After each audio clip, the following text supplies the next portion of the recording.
You want to begin by adding in your tablespoon of butter into a saucepan at medium to high heat. And then we're going to go ahead and be mixing together the cornstarch with the water. Alright, once your butter looks something like this, go ahead and incorporate your 1 packet of apples. And I did dice them a little bit. You can certainly leave them sliced as personal preference.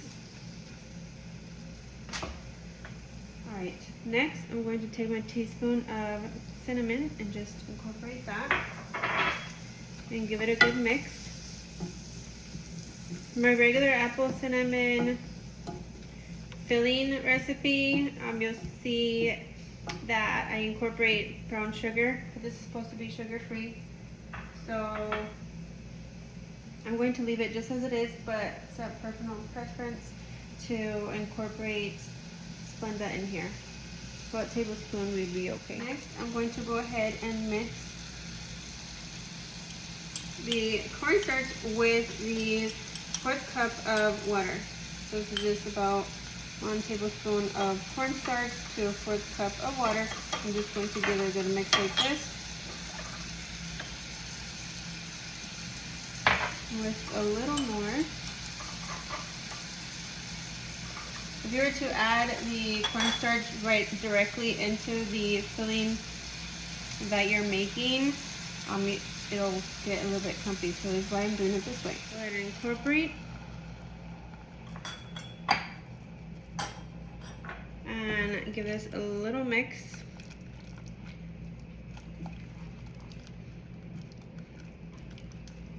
And you'll find that the water will start to thicken up because of the cornstarch that we've added into it. Just like that.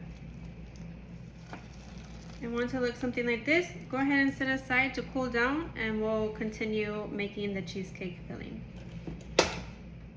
Next step is you want to go ahead and mix together your 2 cream cheeses that are at room temperature.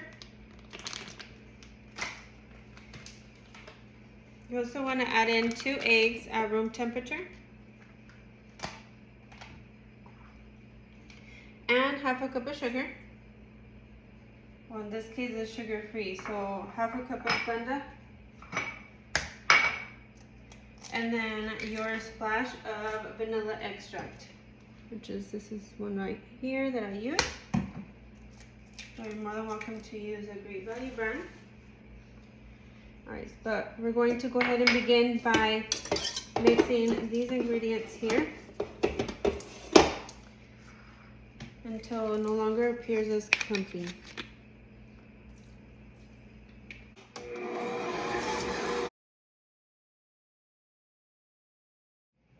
Be sure to stop just a couple times and mix and incorporate the sides of your bowl.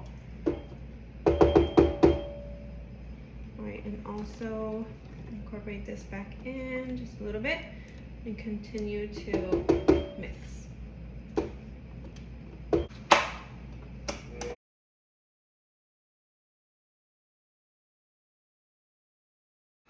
Next, we're going to go ahead and grind up 7 cookies. These are the sugar-free oatmeal cookies. You can certainly use the shortbread sugar-free cookies as well.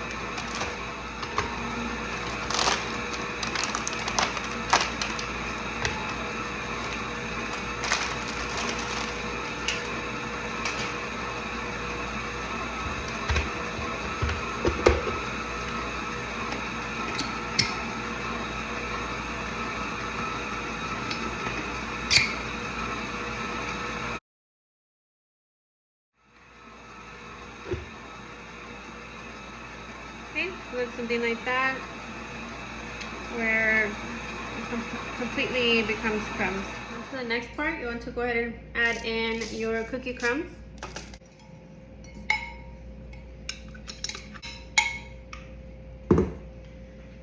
Alright, next you'll grab your 5 tablespoons of butter.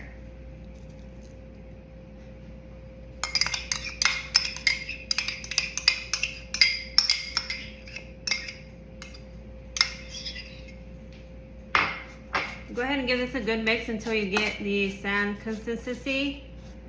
And be sure to add the wax paper to the bottom, especially if you're going to transport it to an event, party, get together, whatever the case. That way you can remove the bottom piece of the springform pan. Alright, what I'm going to do is go ahead and set this to freeze for about 10 minutes while I finish up the cheesecake.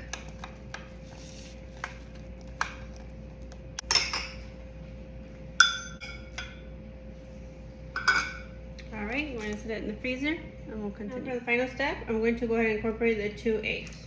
These are 2 large eggs. Once again, all at room temperature. Go ahead and blend until all incorporated. Cheesecake batter should look something like this while we're getting ready to assemble it. First thing you want to do is go ahead and wrap this up really tightly with aluminum foil all the way around so the water doesn't seep in. Alright, now it's time to go ahead and assemble the cheesecake. Pour in all of your batter.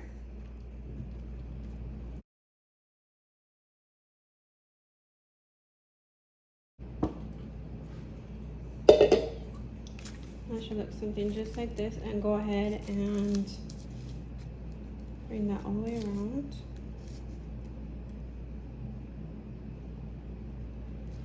We're going to go ahead and take the mixture and just pop it in. Just spread it around just like this.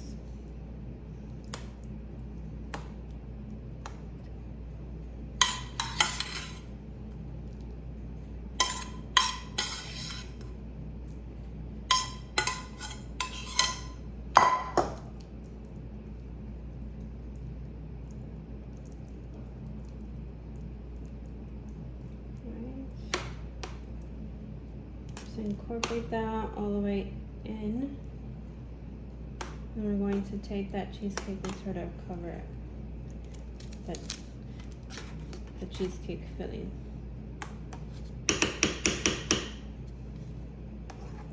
It's completely optional to add in the sugar-free syrup, caramel syrup. I'm going to omit that. So next I'm just going to go ahead and cover the cheesecake.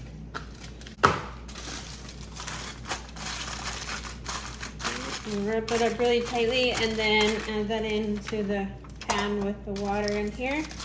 I did set my oven to 350 degrees and we're going to bake for about 60 minutes.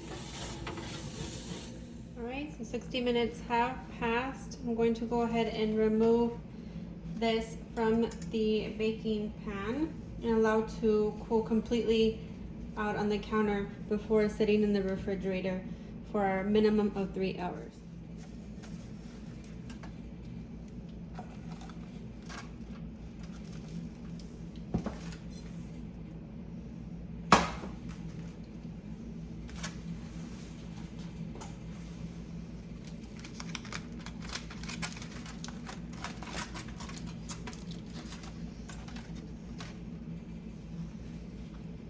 Alright, so we're going to be jiggly, so allow it to sit at room temp here to cool down.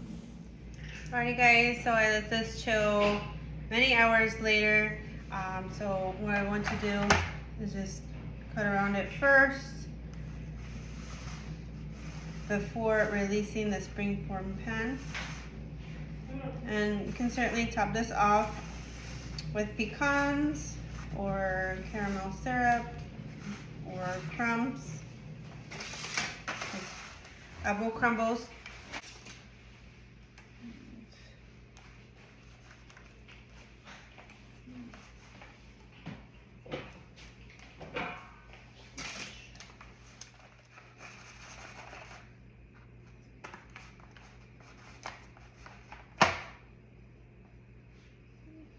Move that carefully.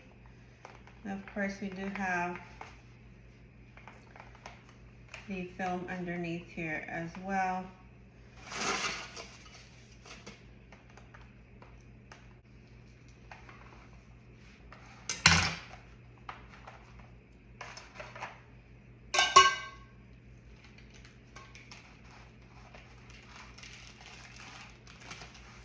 I'm just removing that wax paper that I inserted. I'm going to be topping it off with the caramel sugar-free syrup. But top it off however you want.